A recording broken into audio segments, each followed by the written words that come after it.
नमस्कार और स्वागत है इस खास चर्चा में। आज हमारे पास एक बहुत ही दिलचस्प विषय है। ये एक जाने-माने आध्यात्मिक विचारक हैं, ओशो। उनके एक कथन पर आधारित है, कल क्या होगा वो कल देखेंगे। ये विचार हमें मिले एक यूट्यूब वीडियो के ट्रांसक्रिप्ट से, जहां इसी फलसफे पर मतलब इसकी गहराई पर बात हुई है। तो आज हम कोशिश करेंगे कि इस एक वाक्य के पीछे जो जीवन दर्शन छिपा है, उसे थोड़ा समझें। कि भाई भविष्य की चिंता छोड़कर सिर्फ आज में जीना, इसका ठीक ठीक मतलब क्या है और इसके क्या मतलब फायदे हो सकते हैं, क्या चुनौतियां हो सकती हैं। चलिए इसी पर बात करते हैं। बिल्कुल, ये वाक्य सुनने में तो हाँ बहुत सरल सा लगता है, लेकिन जैसा कि वो स्रोत बताता है, इसके पीछे एक गहरा जीवन बोध है ना? सबसे पहले तो ये समझना जरूरी है कि ये कोई लापरवाही की बात नहीं हो रही है भविष्य के प्रति। इसका असल मतलब है जीवन का जो एक सहज, एक कुदरती प्रवाह है, उसके साथ बहना सीखना। हाँ, स्रोत में वो नदी वाला उदाहरण था, है ना? कि जैसे नदी है वो बिना किसी जोर जबरदस्ती के, बिना ये सोचे कि कल कहाँ पहुँचना है, बस बहती जाती है और वो सहज ही समुद्र तक पहुँच जाती है। और अगर उसे रोकने की कोशिश करो तो फिर सिवाय तकलीफ के कुछ नहीं मिलता। तो क्या जीवन भी ऐसा ही है? बिल्कुल, स्रोत का तर्क तो यही है कि जीवन भी अपने आप अपनी मंजिल तक पहुंचता है। हम क्या करते हैं? हम भविष्य की चिंता करते हैं, उसे कंट्रोल करने की कोशिश करते हैं, और ऐसा करके हम असल में उस सहज बहाव में रुकावट डालते हैं और दुख पैदा करते हैं अपने लिए। चिंता करने से न तो आने वाला कल बदलता है, ना ही कोई समस्या हल होते हैं। अगर मान लीजिए कोई बीमारी आनी है, तो क्या वो चिंता करने से रुक जाएगी? नहीं रुकेगी। या कोई सफलता मिलनी है, तो क्या चिंता न करने से वो टल जाएगी? नहीं। ये तो बहुत आम अनुभव भी है, सच कहूं तो।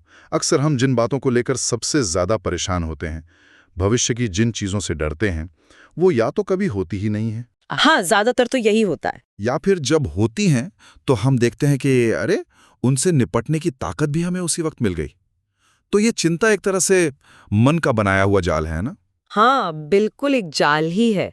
मन क्या करता है कि वो भविष्य की काल्पनिक तस्वीरें बनाता है, फिर उनमें डर का रंग भरता है और फिर हमें उन्हीं डरावनी तस्वीरों में उलझा देता है। इस स्रोत के मुताबिक ये चिंता हमारे आज के पल की सारी एनर्जी, सारा आनंद वो सब सोख लेती है। जैसे वो उदाहरण था ना यात्री का, कि अगले स्टेशन की चिंता में वो उस खूबसूरत स्टेशन को देख ही नहीं पाता जहां गाड़ी अभी खड़ी है। हम भविष्य के शोर में आज का जो संगीत है वो सुन ही नहीं पाते। और ये चिंता सिर्फ दिमाग में ही नहीं रहती है ना, इसका असर तो पूरे जीवन पे पड़ता है। स्रोत इशारा करता है कि ये हमें एक तरह से गुलाम बना देती है। हाँ बिल्कुल। हमारे जो फैसले होते हैं वो डर पर टिके होते हैं। कल नौकरी चली गई तो क्या होगा, कल रिश्ते में कुछ हो गया तो हम फिर खुलकर दिल से कोई कदम उठा ही नहीं पाते। सही कहा। लेकिन जब हम ये वाला नजरिया अपनाते हैं कि भाई कल क्या होगा वो कल देखेंगे, तो इसका असर बहुत गहरा होता है। ये हमें उस डर की गुलामी से आजाद करता है। हम आज में, इस पल में हल्का और स्वतंत्र महसूस करते हैं। ये कुछ वैसा है जैसे हम बचपन में होते थे, पूरी तरह से आज में मग्न, ना कल की फिक्र न परसों की। स्रोत हमें याद दिलाता है कि समाज हमें भविष्य की चिंता करना सिखा सिखाकर हमसे वो बचपन वाली सहजता छीन लेता है। तो ये मंत्र उस खोई हुई सहजता को वापस पाने की एक चाबी हो सकती है। लेकिन यहाँ एक बहुत जरूरी सवाल उठता है और इसका जिक्र स्रोत में भी है कि क्या कल देखेंगे का मतलब जिम्मेदारियों से भागना है? क्या ये एक तरह की पलायनवादिता मतलब एस्केपिज्म नहीं है? चिंता छोड़ने का मतलब गैर जिम्मेदार होना बिल्कुल भी नहीं है। बिल्कुल नहीं। जिम्मेदारी का मतलब है आज आपके हाथ में जो काम है, जो कर्म है, उसे पूरी जागरूकता से, पूरी ईमानदारी से और अपनी पूरी क्षमता लगाकर करना। जैसे मान लीजिए कल परीक्षा है, तो जिम्मेदारी ये है कि आज आप अपना बेस्ट दें, पढ़ें। और चिंता क्या है फिर इस केस में? चिंता है उस नतीजे को कंट्रोल करने की कोशिश करना जो अभी आया ही नहीं है, जो आपके हाथ में है ही नहीं। ये सोचना कि अगर मैं फेल हो गई तो क्या होगा, या अगर नंबर कम आए तो, ये चिंता है। जिम्मेदारी हमें कर्म करने से संतुष्टि देती है, जबकि चिंता सिर्फ तनाव और बोझ बढ़ाती है। तो ये फलसफा हमें जिम्मेदारी निभाना सिखाता है, चिंता के बोझ से मुक्त होकर। आज अपना काम पूरी सजगता से करो और परिणाम उसे अस्तित्व पर छोड़ दो, कल देखेंगे। ये समझ तो हाँ, ये बहुत शांति देने वाली है। इसका मतलब है कि हम तैयारी पूरी करें, अपना बेस्ट दें, पर उसके नतीजे की चिंता में न घुलें। ये एक तरह का गहरा भरोसा भी तो हुआ है ना, जीवन पर, अस्तित्व पर। बिल्कुल। इस विचार के केंद्र में है भरोसा, ट्रस्ट। जब आप कहते हैं कल देखेंगे, तो आप अनजाने में ही ये कह रहे होते हैं कि आपको जीवन पर, इस अस्तित्व पर भरोसा है कि जैसे आज तक इसने संभाला है वैसे कल भी संभाल लेगा, कि जो भी चुनौती आएगी उससे लड़ने की शक्ति भी उसी वक्त मिल जाएगी। स्रोत के अनुसार यही भरोसा असल में प्रार्थना है, यही ध्यान है। जब यह विश्वास गहरा होता है ना कि अस्तित्व हमारे खिलाफ नहीं, हमारे पक्ष में है, तो भविष्य की चिंता अपने आप कमजोर पड़ने लगती है। और यही भरोसा हमें अंदर से मजबूत और स्वतंत्र बनाता है। और ये आज़ादी सिर्फ मानसिक नहीं है। स्रोत ये भी बताता है कि चिंता हमारी ऊर्जा कैसे खा जाती है। लगातार भविष्य के बारे में सोचते रहने से दिमाग और शरीर दोनों थक जाते हैं, भारीपन सा लगता है, और क्रिएटिविटी, रचनात्मकता वो जैसे रुक सी जाती है। इसके बिल्कुल उलट होता है जब हम स्वीकार करते हैं, जब हम कहते हैं कल देखेंगे, तो एक नई ऊर्जा का एहसास होता है, हल्कापन महसूस होता है, ताजगी आती है। ऐसा लगता है जैसे कंधों से कोई बड़ा बोझ उतर गया हो। तो हाँ, चिंता ऊर्जा को नष्ट करती है, जबकि ये स्वीकृति और भरोसा नई ऊर्जा को जन्म देते हैं, और ये रचनात्मकता के लिए भी दरवाजे खोलता है। रचनात्मकता के लिए वो कैसे? देखिए, चिंता हमें हमेशा सेफ रास्ते पर, जो जाना पहचाना रास्ता है, उसी पर चलने को मजबूर करती है। हम कुछ नया ट्राई करने से डरते हैं, क्योंकि मन में आता है रे अगर कुछ गड़बड़ हो गई तो। लेकिन जब हम कल देखेंगे वाली सोच अपनाते हैं, तो जीवन एक खेल जैसा लगने लगता है। ज्यादा सीरियस नहीं, हम प्रयोग करने का साहस जुटा पाते हैं। असफलता से डर नहीं लगता, क्योंकि पता है कि वो भी जीवन का हिस्सा है और उससे भी निपट लेंगे जब आएगी।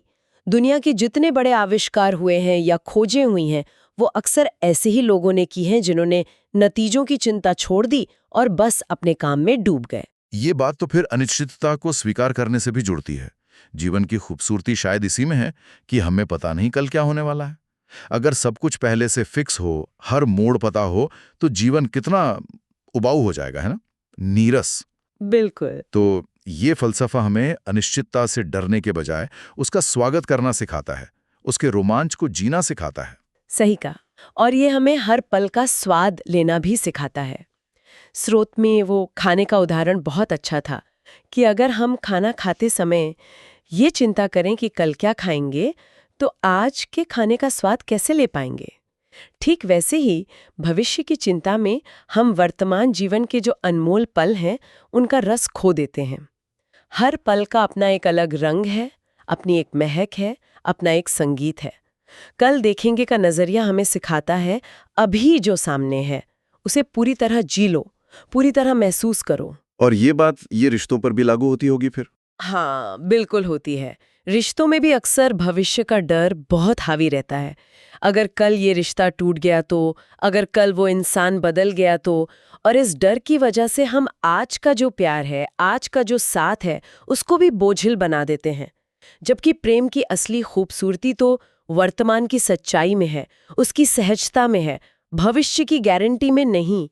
तो ये सोच रिश्तों को भी ज्यादा स्वतंत्र, ज्यादा गहरा बना सकती है, क्योंकि तब हम दूसरे इंसान के साथ बिना किसी डर के पूरी तरह से मौजूद रह पाते हैं। इस पूरी चर्चा से एक बात और साफ हो रही है कि ये दर्शन सोचने से ज्यादा अनुभव पर जोर देता है। भविष्य के बारे में बस सोचते रहना तो एक तरह की दिमागी कसरत है, एक भ्रमजाल जैसा। असली समझ तो वर्तमान में उतरकर जीवन को अनुभव करके ही आती है। हाँ, स्रोत भी यही कहता है कि हम असल घटनाओं से ज्यादा अपने दिमाग में बनी हुई कल्पनाओं से डरते हैं। जैसे संत जन कहते हैं ना, सोचो मत, जानो, अनुभव करो। कल देखेंगे का सार यही है, कल की कल्पनाओं में मत उलझो। जब कल आएगा तो उसे अनुभव करना। जीवन का हर पल, हर चुनौती हमें कुछ न कुछ सिखाने आती है। चिंता उस सीखने की प्रक्रिया को रोक देती है। वर्तमान में रहकर हर अनुभव से सीखना वही असली विकास है। तो ये फलसफा सिर्फ चिंता से मुक्ति का उपाय नहीं है, बल्कि ये एक तरह से ध्यान की अवस्था में जीने का तरीका भी है। निश्चित रूप से। स्रोत तो इसे ध्यान का सार ही कहता है। ध्यान का मतलब ही क्या है? वर्तमान क्षण में पूरी तरह से उपस्थित होना, होश में होना, जब हम भविष्य की चिंता छोड़ देते हैं तो मन भूतकाल की यादों और भविष्य की कल्पनाओं में भटकना बंद कर देता है। वो यहीं टिकता है, इस पल में, अभी और यहीं। और जब मन इस पल में होता है, बिना किसी बोझ के, बिना किसी डर के, वही सच्चा जीना है, वही ध्यान है, वही मुक्ति है। आप देखिए, चिंता में लिए गए फैसले अक्सर डर से प्रभावित होते हैं, धुंधले होते हैं। लेकिन जब मन शांत होता है, वर्तमान में होता है, तो उस स्पष्टता और शांति में लिए गए फैसले ज्यादा संतुलित और सही होते हैं, क्योंकि वो डर से नहीं बल्कि गहरी समझ और सजगता से निकलते हैं। ये नजरिया तो जीवन की सबसे बड़ी सच्चाई यानी मृत्यु, उसके भय से भी मुक्ति दिला सकता है। मृत्यु भी तो भविष्य का हिस्सा है, शायद सबसे बड़ा अज्ञात। तो उसकी चिंता में हम आज के जीवन को जीना क्यों छोड़ दें? बिल्कुल। स्रोत इस पहलू को भी छूता है। मृत्यु कब आएगी, कैसे आएगी, ये हमारे हाथ में नहीं है। लेकिन उसकी चिंता में आज की हर सांस को बोझिल बना देना, ये कहाँ की समझदारी है? जब वो पल आएगा तब उसे भी देख लिया जाएगा, उसका भी सामना कर लिया जाएगा जैसे बाकी चीजों का करते हैं। अभी तो जीवन है, इसे पूरी तरह जीना ज्यादा जरूरी है। ये समझ हमें जीवन की नश्वरता का बोध कराती है और शायद इसीलिए हर पल को और गहराई से जीने की प्रेरणा देती है। तो कुल मिलाकर अगर हम देखें, कल क्या होगा वो कल देखेंगे, ये सिर्फ एक कहावत नहीं है। ये जीवन जीने की एक पूरी कला है, एक गहरा दर्शन है। जैसा हमने स्रोत के आधार पर समझा, ये हमें वर्तमान में पूरी तरह जीना सिखाता है। हाँ, जीवन के प्रवाह पर भरोसा करना सिखाता है। सही। चिंता का बोझ उतारकर जिम्मेदारी निभाना सिखाता है। बिल्कुल। अनिश्चितता और अज्ञात का साहस के साथ स्वागत करना सिखाता है। और हर पल को उसकी पूरी गहराई में अनुभव करना सिखाता है। हाँ, और ये हमें डर की जगह साहस चुनना सिखाता है। डर हमेशा भविष्य की कल्पनाओं में जीता है, जबकि साहस हमेशा वर्तमान क्षण में प्रकट होता है। तो ये मंत्र हमें उस साहस को जगाने में मदद कर सकता है। और अंततः ये एक गहरी आंतरिक स्वतंत्रता और आत्मविश्वास देता है। और इसका असर सिर्फ मानसिक शांति तक नहीं रहता, शारीरिक स्वास्थ्य पर भी सकारात्मक असर पड़ता है।